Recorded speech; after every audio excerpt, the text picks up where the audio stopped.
사랑하는 성도님들, 주님 안에 사랑하고 축복합니다. 우리가 손을 잡고 그렇게 할 수는 없지만 우리 옆에 계신 남편, 아내, 가족들의 얼굴을 한번 보시겠어요? 그리고 오늘은 이렇게 좀 손을 흔들면서 사랑하고 축복합니다 한번 그렇게 좀 인사했으면 좋겠습니다. 네. 예전에 제가 버스인 것 같아요. 버스를 타고 가는데 이런 문구를 봤어요. 근데 제 마음 가운데 참 와닿았던 그런 문구입니다. 제가 문구를 한번 그렇게 말씀을 해드릴게요. 힘들고 어려우십니까? 하는 일마다 제대로 되지 않고 꽉 막혀서 고민이 되십니까? 정성 들여도 마음을 쏟아도 해결되지 않으십니까? 결혼한 배우자를 찾으시는 분, 자녀의 대학 문제, 직장 문제 때문에 걱정하시는 분, 사업과 미래 때문에 잠 못 이루시는 분, 인간의 생사화복은 바로 나에게 있습니다. 그렇게 이야기하면서 그 다음 문구에 철학의 대가, 영의 대가, 총각도사 유도령 그렇게 써 있는 거예요. 그러면서 그 밑에 모든 종교인도 환영합니다. 예. 근데 저기까지는 참 좋은 것 같아요. 저기까지는 참 우리들의 마음을 살 수 있고 참 위로가 되는 그런 문구가 아닐까. 오늘 본문에 요한복음이 쓰였을 당시에 이런 비슷한 문구들이 참 많았을 거예요. 오늘 본문에 요한복음이 쓰였을 당시에. 왜냐하면 메시아를 기다리는 유대인들, 그리고 많은 헬라인들, 또 로마의 압제하에서 구원해 줄 메시아를 찾는 사람들이 참 많이 있었거든요. 그래서 우리의 아픔과 고통을 해방시켜줄 메시아, 정치적으로, 경제적으로, 군사적으로 그들의 아픔과 핍박을 해결해줄 메시아, 그 메시아를 찾고 있었던 사람들이 참 많았기 때문입니다. 요한복음은 영지주의, 즉 배경 가운데 쓰여진 성경인데 이 영지주의라는 것은 하늘로부터 오는 특별한 영적 지식, 그러니까 그노시스라는 이 헬라어인데 영적 지식을 가진 자만 구원을 받을 수 있다. 이게 바로 영지주의예요. 그래서 이원론이라고도 그렇게 이야기하는데, 그런데 이 초기 영지주의는 선한 영의 세계와 악한 영의 세계가 있다고 이야기를 하는 거예요. 그래서 선한 영, 악한 영, 이 이원론을 그렇게 구분을 해 놓았습니다. 이 이원론을 바탕으로 구원은 그리스도를 믿는 믿음에서 오는 것이 아니라 신비한 지식, 그 신비한 지식을 가진 사람에게서만 구원을 얻을 수 있다. 이렇게 주장을 했다고 하는 거예요. 이런 배경 속에서 요한복음은 그리스도, 예수 그리스도를 믿는 그 믿음에 대해서 굉장히 강조를 하고 있어요. 근데 이건 어디서 알 수 있냐면 사복음서를 보면 알 수가 있습니다. 사복음서에서는 믿음이라는 표현을 각각 마태, 마가, 누가, 요한은 믿음이라는 표현을 이야기를 하고 있는데 마태는 믿음이라는 표현을 11번 썼어요. 근데 마가는 14번. 그런데 누가는 9번을 썼어요. 근데 요한은 몇 번을 썼다고요? 98번을 썼어요. 요한복음에서 이 믿음이라는 단어를 98번이나 쓰고 있습니다.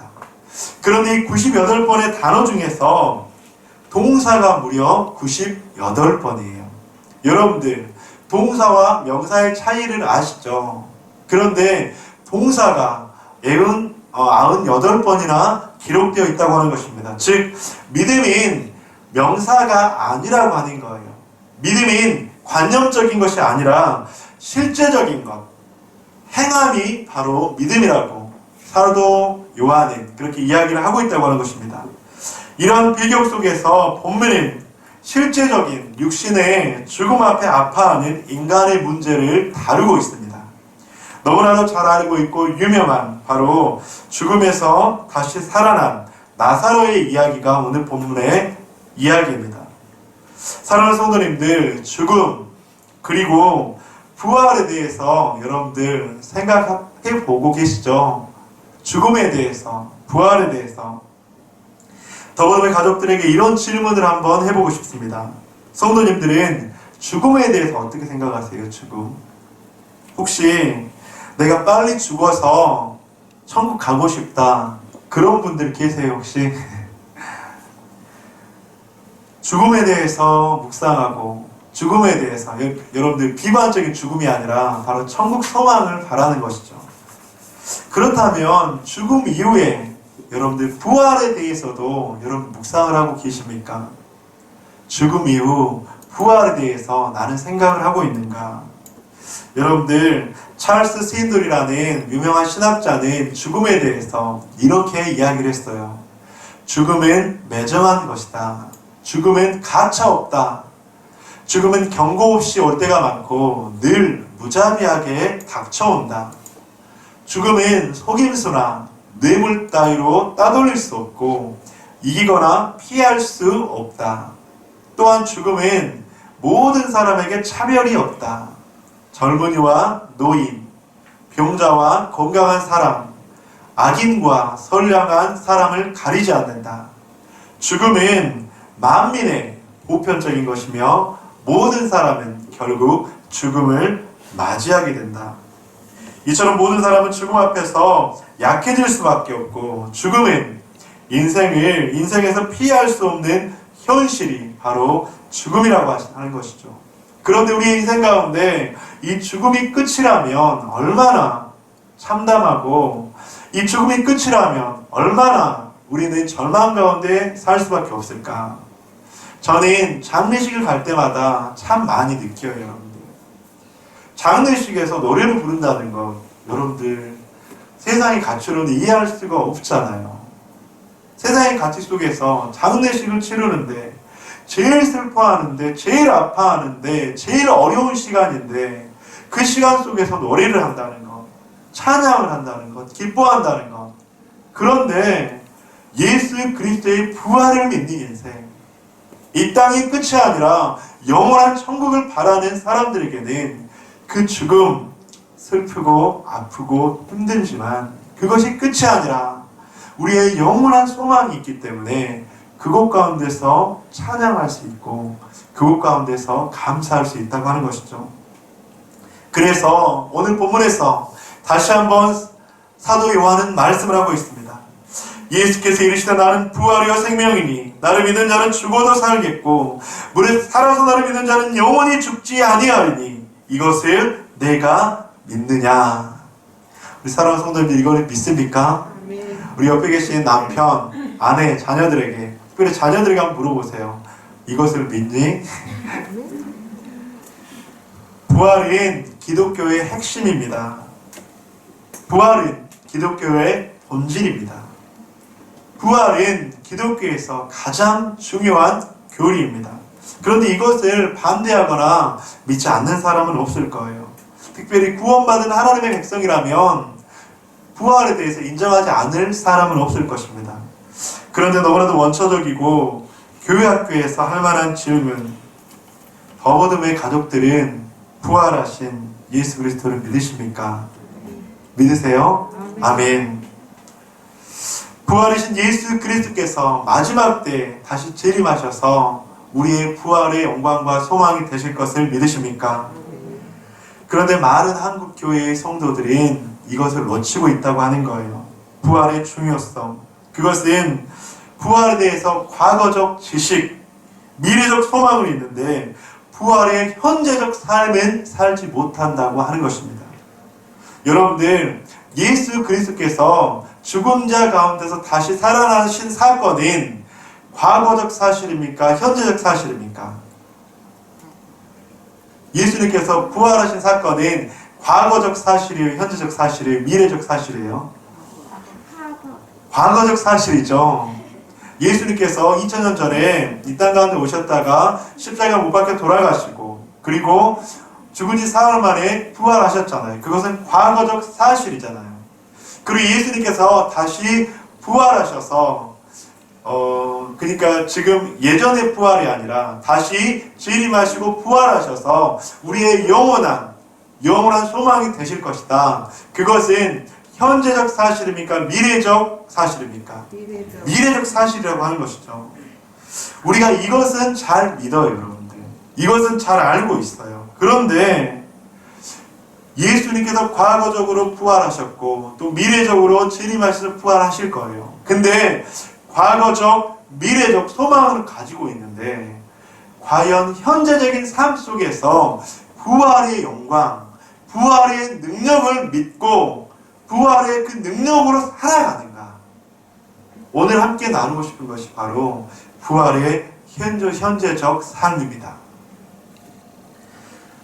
많은 사람들은 오늘 본문에서 나사로의 죽음 앞에서 어떻게 반응을 하고 있습니까? 오늘 본문에서 나사로의 죽음에 반응하는 여러 부류의 사람들이 등장하는데 첫 번째는 도마와 제자들입니다. 오늘 요한복음의 16절 말씀 한번 읽어보도록 하겠습니다. 시작!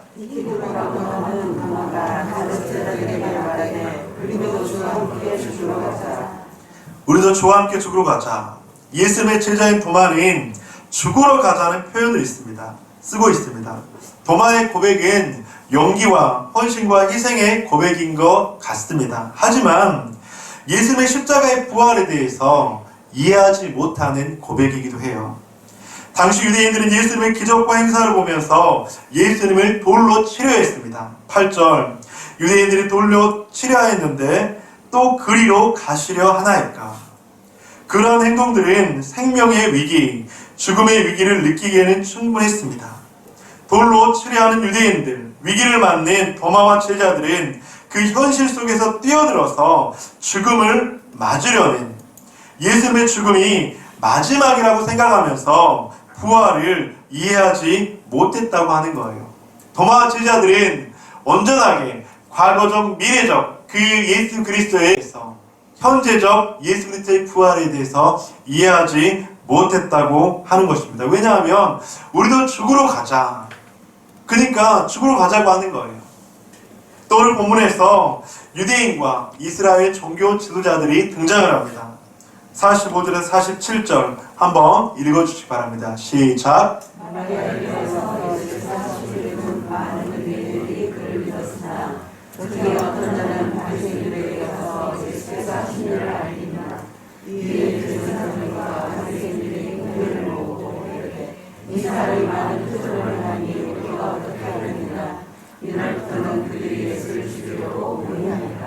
이날부터 그들이 예수를 죽이려고 모의하니라. 사랑하는 성도님들, 예수님의 부활의 선포가 이스라엘 종교 지도자들에게 이렇게 큰 충격이었습니다. 이스라엘 종교 지도자들은 부활에 대해서는 알았어요. 왜냐하면 그때 이제 사두개인도 있었거든요. 이제 사두개인은 부활을 인정했었거든요. 부활은 알았지만 부활이신 예수 그리스도는 알았다고 몰랐다고요? 몰랐다고 하는 거예요. 지식적으로 부활은 있어 그렇게 이야기를 했지만 지식적 동의와 함께 그 대상이 누구인지 자신들 앞에 예수 그리스도가 계셨지만 그 예수 그리스도가 부활이라고 이야기했지만 죽은 나사로를 살렸지만 이스라엘 종교 지도자들은 부활의 대상을 이해하지 못했고 믿지 못했다고 하는 것입니다. 또한 이런 무리가 등장합니다. 세 번째로는 바로 마르다와 마리아입니다. 그들은 계속적으로 이런 고백을 합니다. 21절 마르다가 예수께 여짜오되 주께서 여기 계셨더라면 내 오라버니가 죽지 아니하였겠나이다. 24절 한번 읽어주시기 바랍니다. 시작! 마르다가 이르되 마지막 날 부활 때에는 다시 살아날 줄을 내가 아나이다. 마르다와 마리아는 예수님의 부활의 능력은 믿었던 것 같아요. 그런데 하지만 그렇게 고백을 하죠. 그 믿음은 여기 계셨더라면 과거적 고백입니까? 현재적 고백입니까? 과거적 고백이죠. 과거에 나사로가 죽기 전에 예수님께서 여기 계셨으면 우리 오라버니는 죽지 않았을 거예요. 그리고 또 마지막 날 부활 때에는 다시 살아날 거예요. 마리아와 마르다는 그렇게 고백하는 거예요. 예수님이 여기 나사로가 죽기 전에 계셨으면 우리 오라버니가 죽지 않았을 건데 너무나도 아쉬워요. 예수님, 그래요. 마지막 날에는 다시 부활할 거예요. 무엇을 이야기하는 것입니까? 이 마르다와 마리아는 과거적 예수 그리스도의 부활을 믿었지만 미래적 예수 그리스도의 영원한 생명은 믿었지만 현재의 삶 속에서 예수 그리스도의 능력, 부활의 소망은 알지 못했다고 하는 것입니다. 우리 신앙생활 할 때 이런 이야기 하시는 분들 참 많이 있잖아요. 내가 예전에는 왕년에는 한 믿음 했는데 내가 예전에는 진짜 열심히 했어. 야, 새벽 기도도 안 빠지고 금요 기도도 안 빠지고 하루에 한 일주일에 한 끼씩 금식하고. 여러분들, 그런데 이런 과거적 믿음은 우리들에게 소용이 없어요. 옛날에 받았던 은혜로 살아갈 때 우리의 현재적 삶에는 능력이 없어요. 또 이렇게 이야기하죠. 아, 목사님, 아니, 집사님, 조금만 더 기다려주세요. 지금은 아니에요. 내가 이것만 되면 조금 후에, 내일, 내년, 여러분들, 그런데 우리들의 삶 속에서 미래적 신앙만으로 살아갈 수 없습니다. 마리아 마르다, 예수님을 믿는다는 진실한 고백과 자신의 귀한 것들을 다 드릴 수 있었지만 여기 계셨더라면 죽지 아니하였을 것입니다. 마지막 날에는 부활할 줄 믿습니다. 너무나도 신실한 고백을 할 수 있었지만 그들의 현재라는 삶 속에서 부활의 능력은 경험하지 못했다고 하는 것입니다. 사랑하는 성도님들, 저는 우리 사랑하는 더버님의 모든 가족들은 현재의 삶 속에서 부활의 능력을 경험하는 그런 저와 여러분이 되시기를 주님의 이름으로 간절히 축복합니다. 현재의 삶 속에서 부활의 예수님을 만나지 못한다면 어떻게 될까요, 여러분들? 현재의 삶 속에서 힘이 없다는 것이죠. 현재의 삶 속에서 방향성을 잃을 수도 있다고 하는 것입니다. 현재의 삶 속에서 주님의 뜻이 아니라 나의 뜻대로밖에 살아갈 수 없다고 하는 것이죠. 도마와 제자들, 이스라엘의 종교 지도자들, 마리아와 마르다는 현재적 삶 속에서 하나님의 능력을 경험하지 못했고 현재적 삶 속에서 부활의 능력이신 예수 그리스도의 그 놀라운 뜻을 발견하지 못했으며 현재적 삶 속에서 바른 방향성이 아닌 자신이 원하는 방향으로 그렇게 살아갔다고 하는 것입니다. 현재적 삶 속에서 하나님의 능력을 경험하지 못한다는 것은 이런 거예요, 여러분들. 우리가 이 땅을 살아가다가 고난은 죽을 때까지 있다고요, 없다고요? 있어요, 여러분들. 육신의 연약함은 죽을 때까지 있다고요, 없다고요? 있어요, 여러분들. 물질의 어려움, 여러분들 자녀를 통한 어려움은 죽을 때까지 있을까요, 없을까요? 있어요, 여러분들. 우리 자녀가 그래, 중학교만 들어가면, 고등학교만 들어가면, 대학만 들어가면, 시집 장가만 가면 어려움이 없을 거라고 생각하는 우리 권사님, 그럽니까? 그렇지 않습니까? 그렇지 않아요. 아마 천국에 들어갈 때까지 자녀의 문제는 우리들을 힘들게 할 거예요, 여러분들. 근데 우리가 이런 삶 속에서 일어난 수많은 일들, 어려움들, 고난들, 근데 부활의 능력, 이 부활의 능력으로 경험으로 살아간다고 경험하지 못한다고 하는 것은 늘 그 문제 안에 때로는 갇혀 있는 거예요. 늘 그 문제 안에 그 문제가 나를 다스리는 거예요. 근데 부활의 능력을 경험한다고 하는 것은 여러분들, 그렇다면 부활의 능력을 경험하면 이런 어려움이 있을까요, 없을까요? 있을까요, 없을까요? 있어요, 여러분들.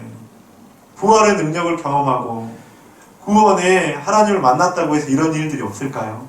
근데 있지만 달라요. 그 속에서도 기뻐할 수 있어요. 그 속에서도 하나님을 찬양할 수 있어요. 그 속에서도 자유함을 누릴 수 있어요. 그 속에서도 소망을 가질 수 있다고 하는 것입니다.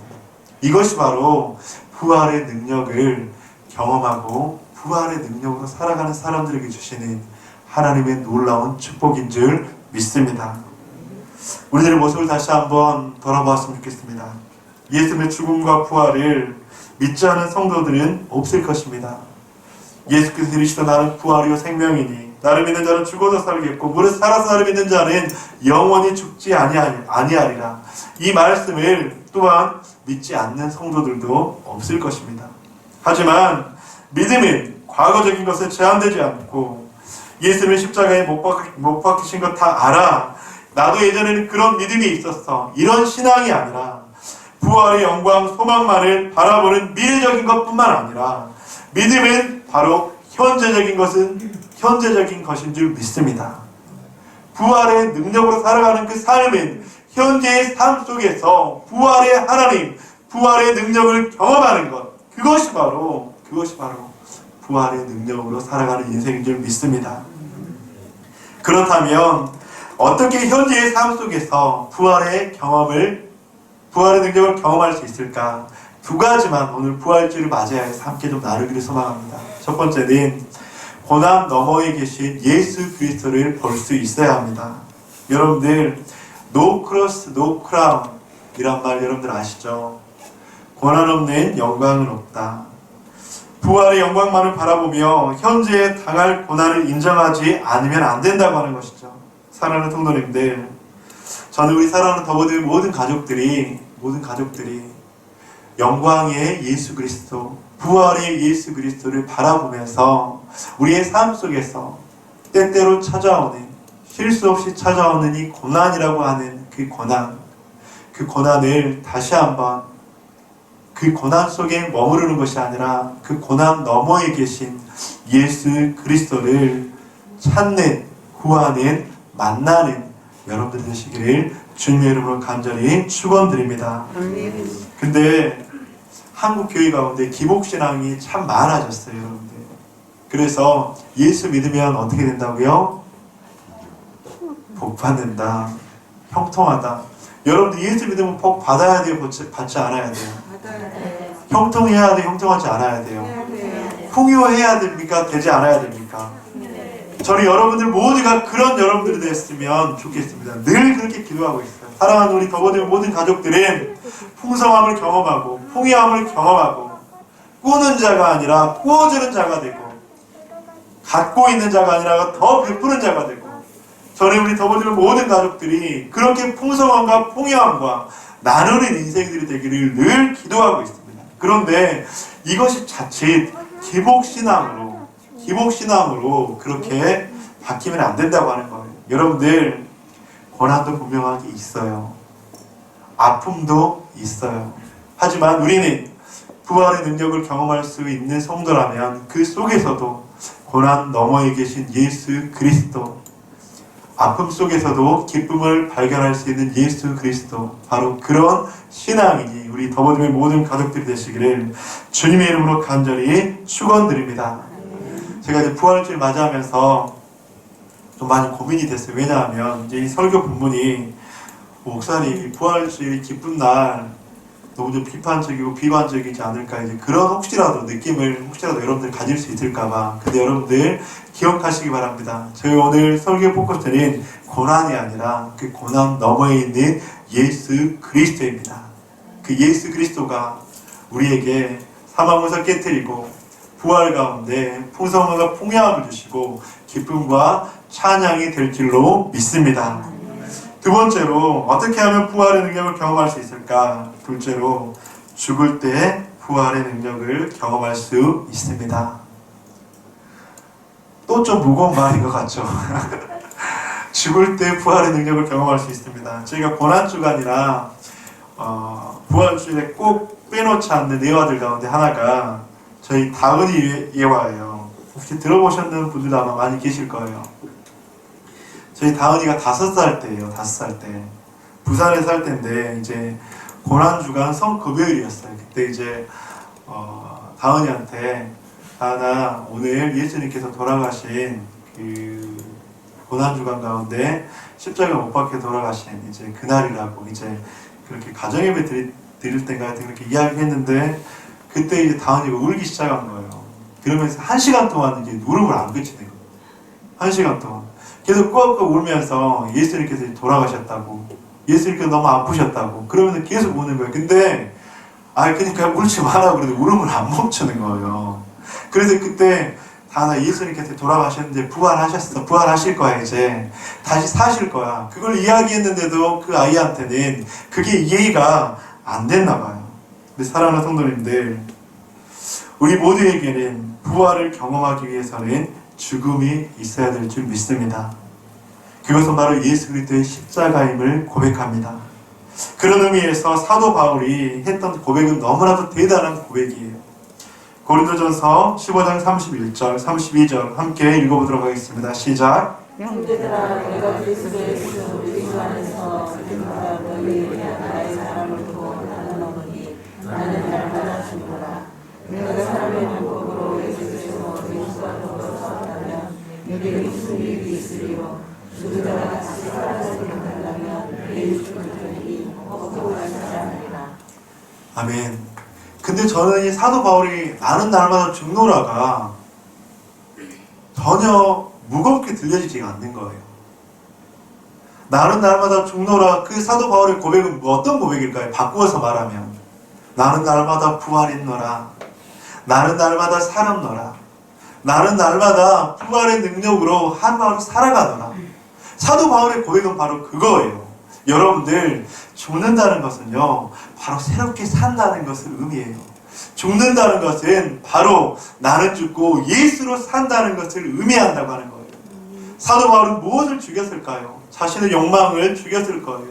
자신의 죄성을 죽였을 거예요. 자신의 연약함을 죽였을 거예요. 자신의 끊임없이 높아지고자 하는 교만을 죽였을 거예요. 그렇게 사도 바울이 날마다 자신을 죽였을 때 사도 바울은 날마다 나는 부활했노라, 나는 날마다 살았노라, 나는 날마다 예수 그리스도의 능력으로 살아가노라. 우리 사랑하는 성도님들, 부활절을 맞이하여서 이런 고백이 우리 공동체 가운데 있다면 얼마나 풍성한 부활절이 될까요? 이런 고백이 우리 공동체 가운데 있다면 우리들의 삶 속에서 능력을 경험할 줄로 믿습니다. 우리들의 삶 속에서 얼마나 이 부분 때문에 힘들어요. 여러분들 솔직하게 관계 속에서 내가 그 죽는 것이 힘들잖아요. 관계 속에서 내가 죽는 것이 너무나도 힘이 들어서 너무나도 어렵잖아요. 삶 속에서 내가 어떤 죽여야 되는 것들이 있는데 그것들을 계속 붙잡고 있으면서 참 어렵잖아요. 근데 사도 바울이 했던 것처럼 나는 날마다 죽노라. 우리의 삶 속에서 이런 고백이 있다면 1년 365일은 날마다 부활을 경험하는 날이 될 거예요.